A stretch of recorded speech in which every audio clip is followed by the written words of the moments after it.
میرا آقا تیرے ہر سپاہی کو 1 دینار 1 قبا 1 امامہ دے گا اور تجھے 100 امامے 100 قبائیں اور 100 دینار عطا کرے گا۔ تیرے لیے یہ فیاضی معمولی نہیں۔ کیا تو نہیں دیکھ رہا کہ ہمارا لشکر ریت کے ذروں کی طرح بے حساب ہے؟ تو جن فوجوں سے لڑ چکا ہے ہماری فوج ان فوجوں جیسی نہیں۔ تو نہیں جانتا کہ اس فوج کے سر پر قیصر روم کا ہاتھ ہے؟ اس نے منجے ہوئے تجربہ کار سالار اور چوٹی کے پادری اس فوج کو دیے ہیں۔ بول، تیرا کیا جواب ہے؟ انعام چاہتا ہے یا اپنی اور اپنی فوج کی تباہی؟ 2 میں سے ایک، خالد رضی اللہ عنہ نے جواب دیا۔ میری 2 شرطوں میں سے ایک پوری کر دو تو میں فوج کو لے کر چلا جاؤں گا۔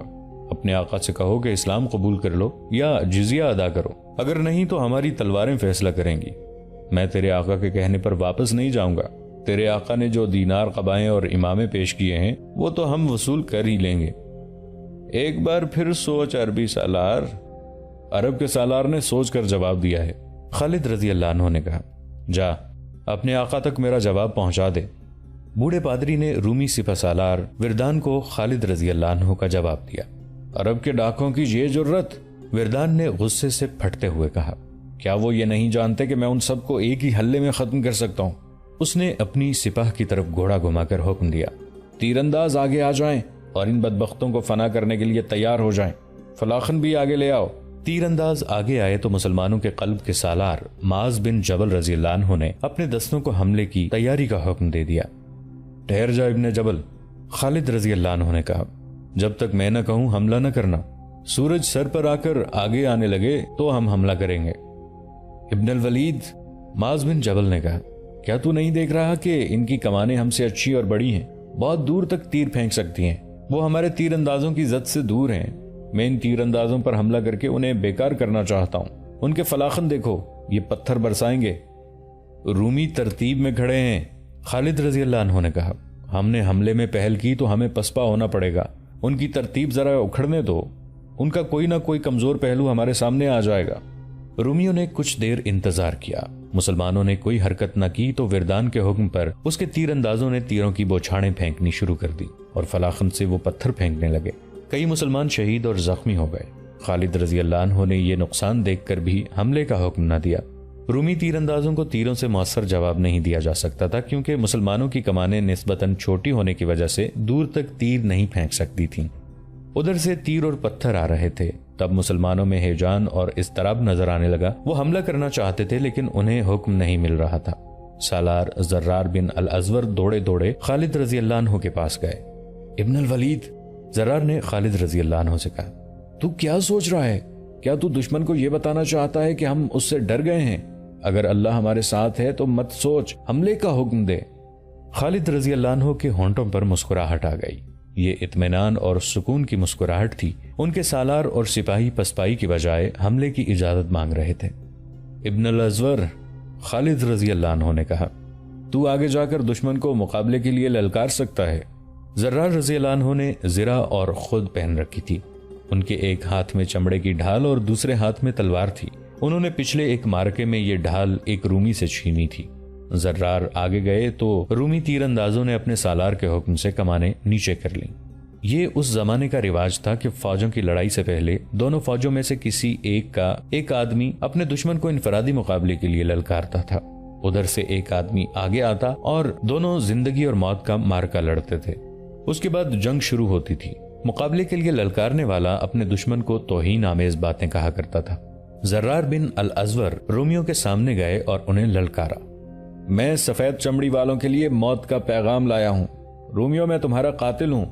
میں خدا کا قہر بن کر تم پر گروں گا۔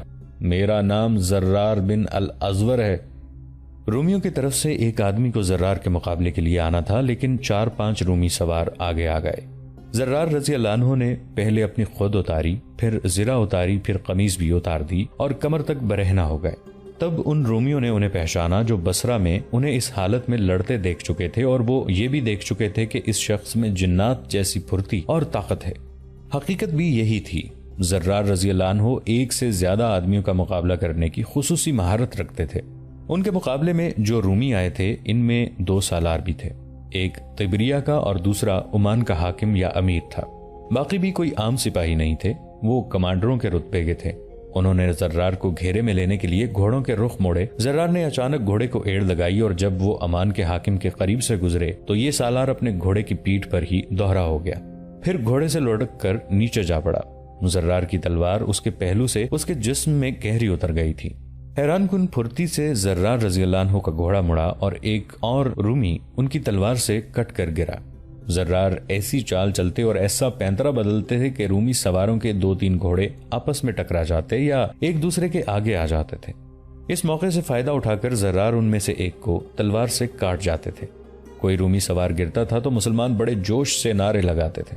زرار رضی اللہ عنہ کا یہ عالم تھا کہ جیسے ان میں ما فوق الفطرت طاقت آ گئی ہو۔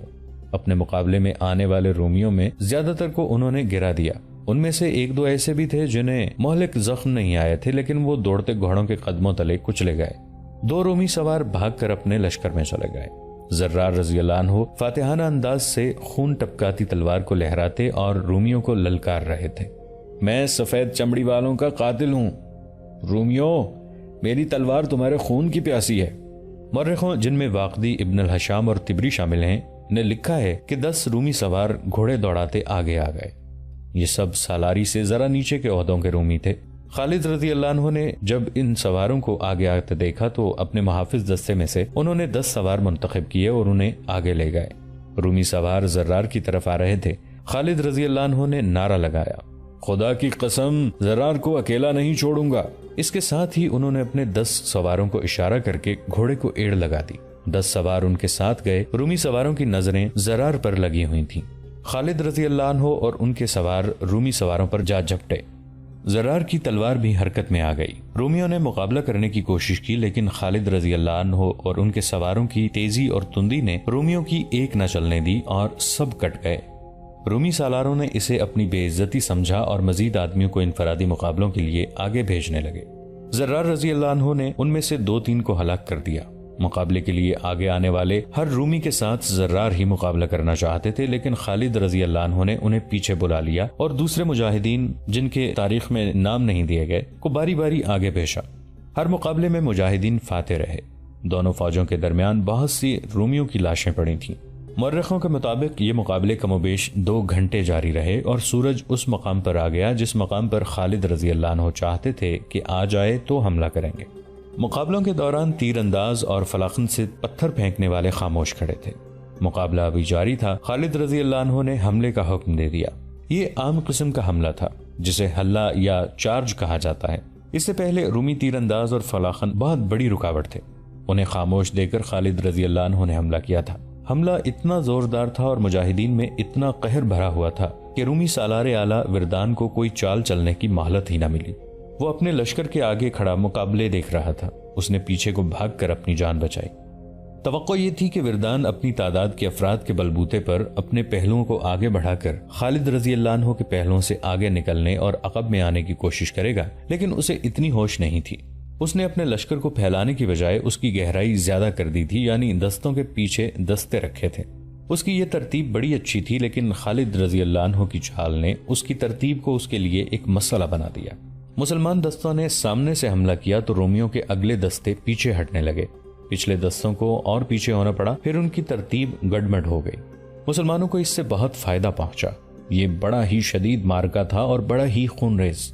سورج مغرب کی سمت ڈھل گیا تھا۔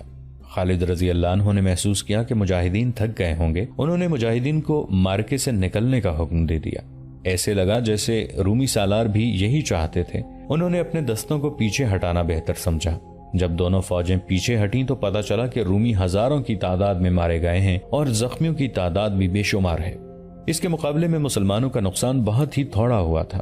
سورج غروب ہونے کو تھا، اس لیے دونوں میں سے کوئی بھی فوج حملہ نہیں کر سکتی تھی۔ اس طرح پہلے روز کی جنگ ختم ہو گئی۔ رات کو دونوں فوجوں کے سالاروں نے اپنے اپنے نائب سالاروں وغیرہ کو بلایا اور اپنے اپنے نقصان کا جائزہ لینے لگے اور اگلی کارروائی کے متعلق سوچنے لگے۔ رومیوں کے سالار اعلیٰ وردان کی کانفرنس میں گرما گرمی زیادہ تھی۔ وردان نے صاف کہہ دیا تھا کہ جنگ کی یہی صورتحال رہی جو آج ہو گئی تھی تو نتیجہ ظاہر ہے کہ کیا ہوگا اور اس نتیجے کا کیا نتیجہ ہوگا۔ کیا میں نے پہلے ہی نہیں کہہ دیا تھا؟ وردان کے سالار قبقلار نے کہا۔ میں اب بھی کہتا ہوں کہ اور زیادہ سوچو اور وجہ معلوم کرو کہ ہر میدان میں فتح مسلمانوں کی ہی کیوں ہوتی ہے اور وہی خوبی ہماری فوج میں ہی کیوں پیدا نہیں ہوتی؟ آج کی لڑائی دیکھ کر مجھے اپنی فتح مشتبہ نظر آنے لگی ہے۔ کیا تو کہنا چاہتا ہے کہ ہم میدان چھوڑ کر بھاگ جائیں؟ وردان نے کہا، میں تم سب کو کہتا ہوں کہ اپنی اپنی رائے اور مشورہ دو کہ ہم مسلمانوں کو کس طرح شکست دے سکتے ہیں۔ قبقلار کے ہونٹوں پر عجیب سی مسکراہٹ آ گئی۔ اس نے کچھ بھی نہ کہا اور دوسرے سالار اپنی آراء اور مشورے دینے لگے۔ ان سالاروں کے مشورے مختلف تھے لیکن ایک بات مشترک تھی، سب کہتے تھے کہ مسلمانوں کو شکست دینی ہے اور ایسی شکست کہ ان میں سے زندہ وہی رہے جو جنگی قیدی ہو۔ اگر خالد ان کا سالار نہ ہوتا تو انہیں شکست دینا آسان ہو جائے، ایک سالار نے کہا۔ وہ جدھر جاتا ہے اس کی شہرت اور دہشت اس کے آگے آگے جاتی ہے۔ ہمیں تسلیم کرنا چاہیے کہ مسلمانوں کے اس سالار میں اتنی زیادہ جنگی مہارت ہے جو بہت کم سالاروں میں ہوتی ہے۔ میں ایک مشورہ دینا چاہتا ہوں۔ سب متوجہ ہو گئے۔ مسلمانوں کو خالد سے محروم کر دیا جائے، اس نے کہا، اور اس کا ایک ہی طریقہ ہے، قتل۔ کل کی لڑائی میں اسے قتل کرنے کی کوشش کی جائے، وردان نے کہا۔ یہ مشورہ کوئی مشورہ نہیں، لڑائی میں ابھی تک اسے کوئی قتل نہیں کر سکا، مشورہ دینے والے سالار نے کہا۔ میری تجویز یہ ہے کہ ہماری طرف سے ایک ایلچی خالد کے پاس جائے اور کہے کہ ہم مزید خون خرابہ روکنا چاہتے ہیں، ہمارے پاس آؤ اور ہمارے ساتھ بات چیت طے کر لو۔ وہ جب ہمارے سالار اعلیٰ وردان سے ملنے آ رہا ہو تو کم از کم 10 آدمی راستے میں گھات میں بیٹھے ہوئے ہوں، وہ خالد کو اس طرح قتل کریں کہ اس کے جسم کی بوٹی بوٹی کر دیں۔ بہت اچھی تجویز ہے، وردان نے کہا۔ میں ابھی اس کا بندوبست کرتا ہوں، داؤد کو بلاؤ۔ تھوڑی ہی دیر بعد ایک عیسائی جس کا نام تاریخوں میں داؤد لکھا ہے وردان کے سامنے کھڑا تھا۔ داؤد، وردان نے اس عیسائی عرب سے کہا، ابھی مسلمانوں کی خیمہ گاہ میں جاؤ اور ان کے سپہ سالار خالد بن ولید کو ڈھونڈ کر اسے بتانا کہ میں رومیوں کے سالار کا ایلچی ہوں۔ اسے میری طرف سے یہ پیغام دینا کہ ہم اس کے ساتھ صلح کی بات کرنا چاہتے ہیں۔ وہ ہمارے پاس کل صبح آئے اور ہمارے ساتھ بات کرے کہ کن شرائط پر صلح ہو سکتی ہے۔ اسے یہ بھی کہنا کہ اس بات چیت میں صرف وہ اور میں اکیلے ہوں گے، ہم دونوں کے ساتھ ایک بھی محافظ نہیں ہوگا۔ داؤد معمولی آدمی نہیں تھا، نہ وہ فوجی تھا، وہ قیصر روم کا ایک طرح کا نمائندہ تھا اور اس کا رتبہ وردان سے ذرا ہی کم تھا۔ وردان، داؤد نے کہا، میرا خیال ہے کہ تم قیصر روم کے حکم کی خلاف ورزی کر رہے ہو۔ کیا شہنشاہ ہرقل نے یہ حکم نہیں بھیجا تھا کہ مسلمانوں کو تباہ و برباد کر دو؟ میں سمجھ نہیں سکتا کہ تم صلح اور شرائط کی بات کس کے حکم سے کر رہے ہو۔ میں صلح کا پیغام لے کر نہیں جاؤں گا، پھر تمہیں اپنے راز میں شریک کرنا پڑے گا، وردان نے کہا۔ میں مسلمانوں کو تباہ و برباد کرنے کا ہی منصوبہ بنا رہا ہوں۔ میں خالد بن ولید کو صلح کا دھوکہ دے رہا ہوں۔ وہ اگر آ گیا تو مجھ تک اس کی لاش پہنچے گی۔ میں نے راستے میں اس کے قتل کا انتظام کر رکھا ہے۔ اگر یہ کام کرنا ہے تو میں تمہارے ساتھ ہوں، داؤد نے کہا۔ میں ابھی جاتا ہوں۔ داؤد مسلمانوں کے کیمپ میں چلا گیا۔ ہر طرف چھوٹی بڑی مشعلیں جل رہی تھیں۔ داؤد نے اپنا تعارف کروایا کہ وہ رومیوں کا ایلچی ہے اور ان کے سپہ سالار کے لیے پیغام لایا ہے۔ اسے اسی وقت خالد رضی اللہ عنہ کے خیمے تک پہنچا دیا گیا اور داؤد آداب بجا لایا اور اپنا تعارف کرا کے وردان کا پیغام دیا۔ خیمے میں مشعلوں کی روشنی تھی۔ خالد رضی اللہ عنہ نے داؤد سے اتنا بھی نہ کہا کہ وہ بیٹھ جائے۔ وہ خالد رضی اللہ عنہ کے سامنے کھڑا رہا۔ خالد رضی اللہ عنہ آہستہ آہستہ اٹھے اور اس کے تھوڑا سا قریب چلے گئے۔ ان کی نظریں داؤد کی آنکھوں میں گڑ گئی تھیں۔ انہوں نے داؤد سے کچھ بھی نہ کہا اور اس کی آنکھوں میں آنکھیں ڈالے دیکھتے رہے۔ خالد رضی اللہ عنہ دراز قد اور قوی ہیکل تھے۔ ان کی شخصیت کا پرتاؤ ان کی آنکھوں کی چمک میں تھا۔ اس دور کی تحریروں سے پتہ چلتا ہے کہ خالد رضی اللہ عنہ کی آنکھوں کا سامنا کوئی مضبوط دل گردے والا ہی کر سکتا تھا۔ یہ ایمان کا جلال تھا اور آنکھوں کی اس چمک میں عشق رسول صلی اللہ علیہ وآلہ وسلم رچا بسا تھا۔ اس کے علاوہ خالد رضی اللہ عنہ شام کے علاقے میں خوف و ہراس کا ایک نام بن گئے تھے۔ خالد رضی اللہ عنہ داؤد کو دیکھے جا رہے تھے۔ داؤد کا ضمیر مجرمانہ تھا۔ وہ خالد رضی اللہ عنہ کی نظروں کی تاب نہ لا سکا۔ مورخ لکھتے ہیں کہ خالد رضی اللہ عنہ کے چہرے پر 1 یا 2 زخموں کے نشان تھے جن سے ان کا چہرہ بگڑا نہیں تھا، لیکن زخموں کے نشانات کا اپنا ایک تاثر تھا جو داؤد کے لیے غالباً دہشت ناک بن گیا تھا۔ اے عربی سالار، داؤد بھکلائے ہوئے لہجے میں بولا، میں فوجی نہیں ہوں، میں ایلچی ہوں۔ سچ بول داؤد، خالد رضی اللہ عنہ نے اس کے اور قریب آ کر کہا۔ تو ایک جھوٹ بول چکا ہے، اب سچ بول اور اپنی جان سلامت لے جا۔ داؤد خالد رضی اللہ عنہ کے سامنے کھڑا چھوٹا سا آدمی لگتا تھا، حالانکہ قد اس کا بھی کچھ کم نہیں تھا۔ اے عربی سالار، داؤد نے اپنے جھوٹ کو دہرایا، میں صلح کا پیغام لے کر آیا ہوں اور اس میں کوئی دھوکہ نہیں۔ اگر تو دھوکہ دینے آیا ہے تو میری بات سن لے، خالد رضی اللہ عنہ نے کہا۔ جتنی مکاری اور عیاری ہم لوگوں میں ہے اتنی تم میں نہیں. مکر و فریب میں ہمیں کوئی مات نہیں دے سکتا. اگر تمہارے سپہ سالاروں نے کوئی فریب کاری سوچی ہے تو اس کا نتیجہ یہ ہوگا کہ رومیوں کی تباہی کا عمل اس سے تیز ہو جائے گا جتنا میں نے سوچا تھا. اور اگر اس نے سچی نیت سے صلح کا پیغام بھیجا ہے تو جاؤ اسے کہو کہ جزیہ ادا کر دے, پھر ہم صلح کر لیں گے. داؤد میں اتنی سی بھی ہمت نہیں تھی کہ وہ کوئی اور بات کرتا. وہ آداب بجا کر چل پڑا. خیمے کے دروازے میں جا کر پیچھے دیکھا. خالد رضی اللہ عنہ کی نظریں ابھی تک اسے گھور رہی تھیں. داؤد نے منہ پھیر لیا لیکن چلا نہیں, وہیں کھڑا رہا. وہ محسوس کر رہا تھا کہ خالد رضی اللہ عنہ کی نظریں اس کی کھوپڑی میں سے گزر کر اس کی آنکھوں میں داخل ہو رہی ہیں. وہ خالد رضی اللہ عنہ کی طرف گھوما اور اچانک اس طرح تیز قدم اٹھائے جیسے خالد پر جھپٹنے لگا ہو. ابن الولید, داؤد نے شکست خوردہ آواز میں کہا, میں تجھے دھوکہ دینے آیا تھا. اس نے وردان کی سازش پوری کی پوری بیان کر دی اور یہ بھی بتا دیا کہ کل صبح وردان کے 10 آدمی کس جگہ گھات میں ہوں گے. کیا تو بتا سکتا ہے؟ خالد رضی اللہ عنہ نے داؤد سے پوچھا. کہ تو جاتے جاتے رک کیوں گیا اور تو نے سچ کیوں بولا؟ سچ کا صلہ لینے کے لیے, داؤد نے کہا. مجھے نقد انعام کی ضرورت نہیں. جس فوج کے سالار کی نظریں انسانوں کے جسموں میں برچھی کی طرح اتر جانے والی ہوں اس فوج کو کوئی طاقت شکست نہیں دے سکتی. اے عربی سالار, میرا تجربہ اور میری عقل بتاتی ہے کہ فتح تیری ہوگی.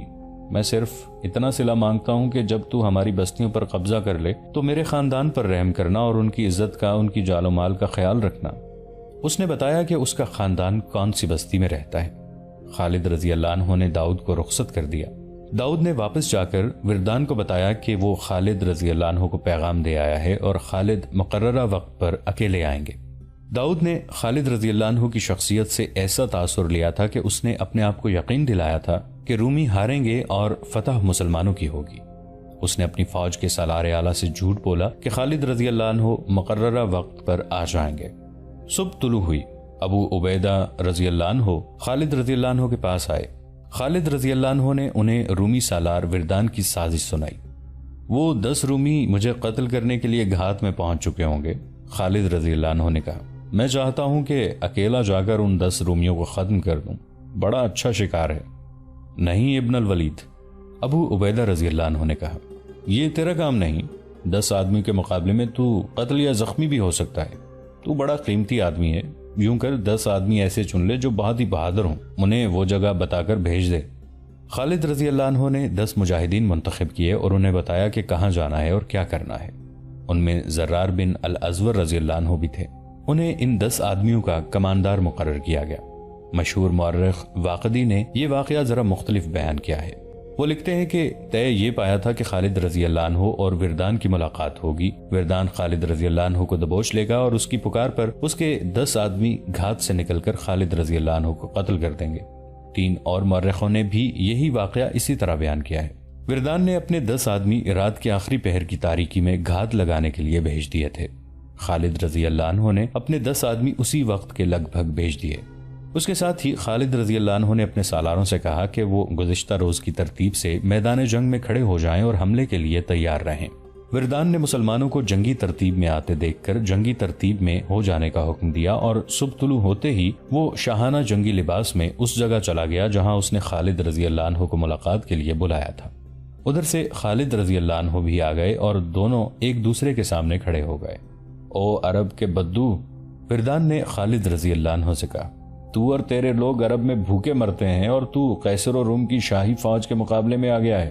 اور لٹیرے, کیا میں نہیں جانتا کہ تم لوگ وہاں مفلسی کی بدترین زندگی گزارتے ہو؟